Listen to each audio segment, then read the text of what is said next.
Good afternoon.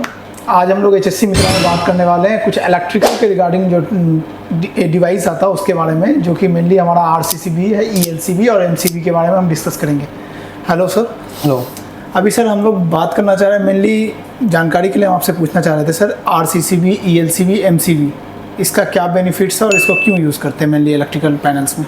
देखो, MCB क्या है? Miniature current circuit breaker. MCCB, MCB इस पे इसके वो इलेक्ट्रिकल पैनल में हम इसके लिए यूज करते हैं कि कहीं भी शॉर्ट सर्किट हुआ या ओवरलोड हुआ तो ये ट्रिप करेगा तो आपका जो वायर है चाहे मशीन है वो बर्न होने से बच जाएगा, जलने से बच जाएगा या कोई फॉल्ट नहीं आएगा।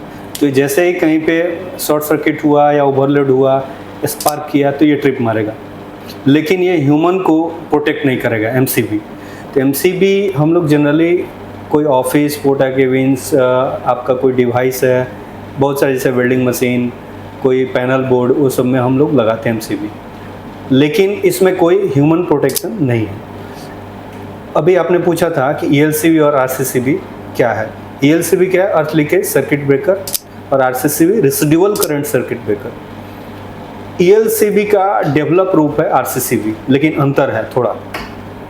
क्या क्या अंतर है?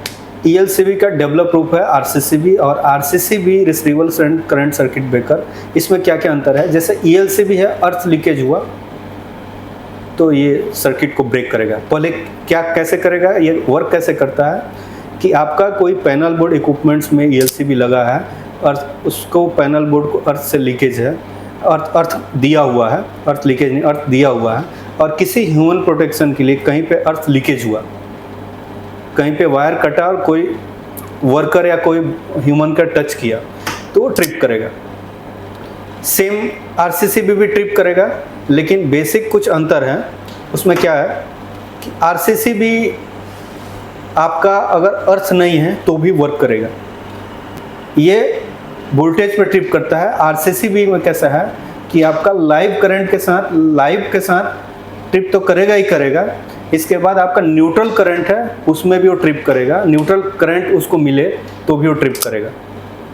ये एक अंतर है। दूसरा, ये ईएलसीबी कंपेयर में आरसीसीबी मोर सेंसिटिव है, मतलब बहुत ज़्यादा सेंसिटिव है, और ये इमीडिएट वर्क करता है। दोनों इमीडिएट वर्क करते हैं, इसके कंपेयर में मोर सेंसिटिव है। तीसरा अपग्रेड रूप है। कुछ अधिकतर केस में क्या होता है, अर्थ लीकेज हुआ तो भी ट्रिप करेगा, ह्यूमन तो प्रोटेक्शन करे ही करेगा, कहीं पे शॉर्ट सर्किट हुआ, स्पार्क हुआ, ओवरलोड हुआ, इस पे भी ट्रिप करेगा, क्योंकि ईएलसीबी का डेवलप रूप है और ह्यूमन को प्रोटेक्ट करेगा। इसके लिए हर एक इक्विपमेंट्स पैनल बोर्ड में आपका आरसीसीबी जरूर होना चाहिए, और एक रेटिंग देख लेना है कि कितना एम्पियर का, कितना मिली एम्पियर का होना चाहिए। ये रेटिंग देखना जरूरी है। और आपका लोड कैलकुलेशन भी होना चाहिए कि हमको टोटल लोड हमारा क्या कैलकुलेट कर रहे हैं और कितना हमको देना है, उसके तर्ज पे ही हमको मेनली सर 125 एम्पेयर का अपना आरसीसीबी हम लोग यूज़ कर रहे हैं जैसे किसी भी लोकेशन में, तो उस पर अगर लोड वेरी ज़्यादा हो जाए, 125 से एबव चला जाए, तो क्या वहाँ पे आरसीसीबी ट्रिप हो जाएगा या वर्क करेगा? नहीं, ट्रिप तो करेगा ही करेगा। ओवरलोड में ट्रिप तो करेगा, लेकिन अपने देखिए, आप एमसीबी को ईएलसीबी के साथ नहीं रिप्लेस कर सकते। एमसीबी का वर्क अलग है, ईएलसीबी आरसीसीबी का अलग है वर्क, लेकिन ओवरलोड में भी ये आरसीसीबी काम करेगा। हमको एक चीज़ का ध्यान रखना है, हर एक सेफ्टी ऑफिसर जो साइट के ऊपर काम कर रहे हैं, जो उनको काम है कि ईएलसीबी आरसीसीबी को चेक करना, ट्रिप करके मशीन से, ईएलसीबी आरसीसीबी टेस्टर से, ये देखना जरूरी है कि आपका 30 मिली एम्पियर पे ट्रिप कर रहा है कि नहीं कर रहा है, ये देखना जरूरी है। दो चीज़ें होती है।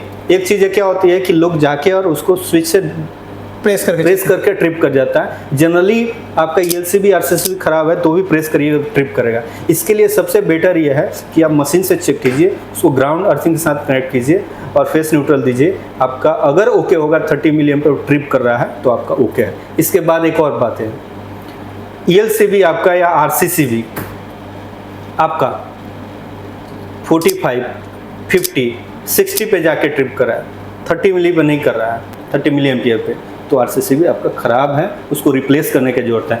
35 पे भी ट्रिप कर रहा है तो भी ख़राब है, क्योंकि अपना बॉडी का लास्ट रेजिस्टेंस 30 मिली एम्पियर ही है। इसके ऊपर जाने पे बहुत मतलब कि डेथ होता है। तो इसके लिए 30 मिली एम्पियर ही बना हुआ है, और इसके ऊपर अगर जाके आप ट्रिप करता है, कैसे मान चलेगा ऊपर ट्रिप करेगा? बहुत सारे सेफ्टी ऑफिसर चेक करने के टाइम में क्या करते हैं, 30 मिली एम्पियर दबाया, नहीं ट्रिप किया, 35 पे ले गए, 40 पे ले गए, तब ट्रिप कर रहा है, तो समझिए आपका ELCB RCCB रिप्लेस करने का जरूरत है। सर कभी कभी ऐसा टेस्टिंग में आता है कि हम जब टेस्टिंग के लिए जाते हैं तो टाइम जो होता है उसका कुछ सेकंड्स बढ़ता है, तो उसका क्या विद इन सेकंड है या फिर कुछ टाइम पीरियड्स है उसमें? देखिए, उसको मिली सेकेंड में हमको ट्रिप करना जरूरी होता है, मिली सेकेंड में। अभी 1 सेकेंड के अंदर मिली सेकेंड में अगर ट्रिप कर रहा है तो सेफ़ है, कोई दिक्कत नहीं है। आपका 0.12, 0.40, 0.35 कर रहा है तो मिली सेकेंड में वो थोड़ा कम ज़्यादा है तो उसका इशू नहीं है, लेकिन मिली सेकेंड में ही ट्रिप होना चाहिए। अभी 2 मिनट के बाद ट्रिप करे तो वो ऐसा होता ही नहीं है, ये आज 2 सेकंड के बाद ट्रिप करता है तो होता ही नहीं है। तो सबसे पहले किस केस पे लेट ट्रिप करेगा या ना ट्रिप करेगा, आपका अर्थिंग कनेक्शन सब कुछ ओके है, आपका मशीन ओके है और आपका ELCB काम कर रहा है तो ट्रिप करेगा। ये चीज़ का ध्यान रखना जरूरी है। ओके, चलिए, ठीक है, थैंक यू।